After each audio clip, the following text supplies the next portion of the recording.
break the fourth wall. I know. Cheers. But it was cool to hear them talk about that too, that even when you have the option to have like a Led Zeppelin or Lady Gaga in a game, sometimes the independent artist connects a little bit more with the fans. By the artist, like who is the controlling party. I am one of those, I can't wait to have a robot in my house, so I was like listening so intently to him. So I had asked them, I'm like, what do you see trending more in the advertising space?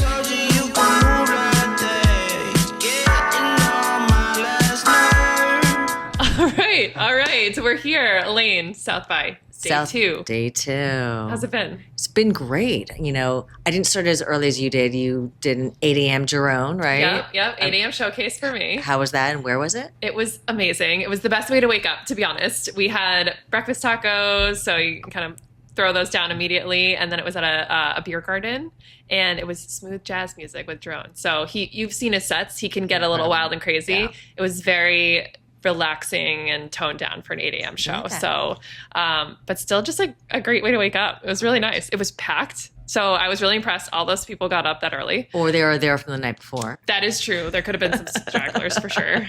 Jazz and beer. Either way, they were there showing out, and it was a good vibe. I love it. He also broadcasted to the radio. So I'm sure people in their car commuting in. It was nice. So it's great. We like it. And then after that, you did a 10 a.m. You did a panel that I wanted to see. What was it? It was AI and artists? What was the title of it? It was actually Sony AI. They have like a whole division of Sony that's just dedicated to AI, and they had a roboticist, which was fascinating to me. I am one of those, I can't wait to have a robot in my house, so I was like listening so intently to him. Is a roboticist, define it? Is it someone who studies robots?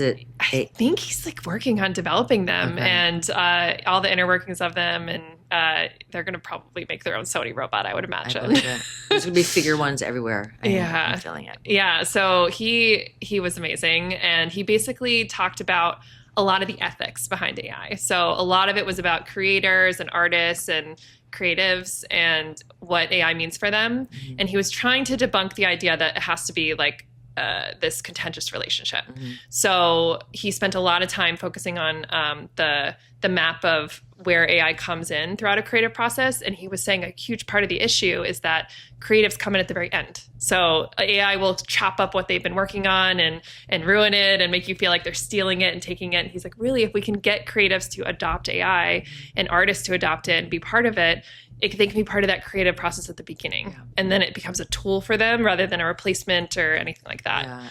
Yeah. I don't think we... and I'm seeing it more so, it's a very controversial topic, but as I think about more and more and have more conversations, it's really just another instrument, right? Right. So another tool, another tech mode. We know the genie's not going back to the bottle, so it's something we have to embrace, that people cannot fall behind on it. So, and you see more artists embracing it and using it as a vehicle. So, and he devoted a lot of this panel talking about the ways AI is helping protect artists too. So they're building a lot of models that can bake in sounds that you can't hear into audio tracks and into voice files so that they can immediately get flagged in the system if they're used without copyright. So they're doing a lot of protective measures too, because, Sony has its own music and artists and creatives on their end. So it's certainly in their best interest to make sure they understand how to police it as well. So that was really fascinating too. It can be a partner to their own creative experience too. Exactly. Do they talk anything about like copyright ownership? Is it by the artist? Like who is the controlling party? That's what they're still trying to figure out. But certainly the artist or the creative would own it. So they would own like voices, something that's theirs, and it's theirs to license out or not. It's completely protected as a right. So that was interesting. And then they're finding ways to protect it throughout the whole ecosystem. Very cool. I think it's cool that we're here when it's all evolving. Yeah. The one thing I will leave as your takeaway, they asked, one of the questions was, do you think AI will have sentience? Like, do you think it'll be a thinking, feeling being?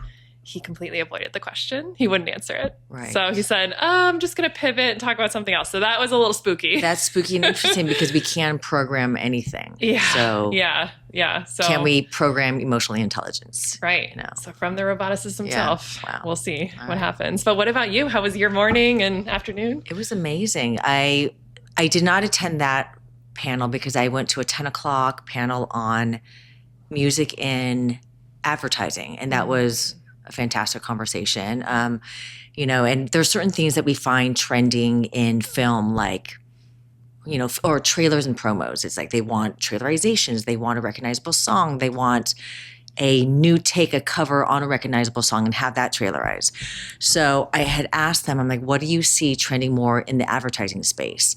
And some people didn't really see any sort of trending, like, any trending model, whether or not it was in advertising overall or if it's in a segmented realm as in consumer products or tech, et cetera. But one of the things that they mentioned was that they do notice is they want maybe like a modernized version of a vintage song. And it doesn't necessarily have to be a recognizable vintage song, but authentically vintage and authentically vintage sounding, but a modern take on it or like a trailerized take on it. So that was super cool. I feel like you've gotten a lot of briefs like that at Absolutely. SoStereo too. Absolutely. Where, that's a constant theme, I think. It's a constant theme. It's So cool. yeah, it was cool.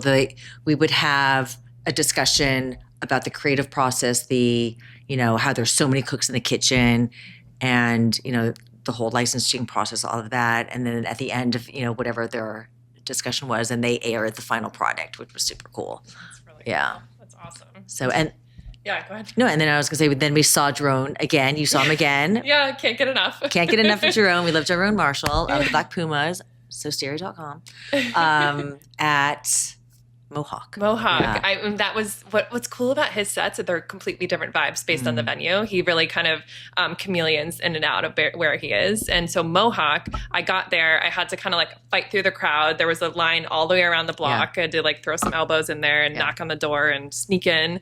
But once I got in there, I was like, oh boy, he's in a totally different headspace. It was not the smooth jazz. Like it was not super chill like it was in the morning. He was ready to rock. Yeah, he was ready to rock. And I have some like documentation of his keyboarding. Yes. So he busted out the guitar. He had an amazing singer, vocalist there with him. It was incredible.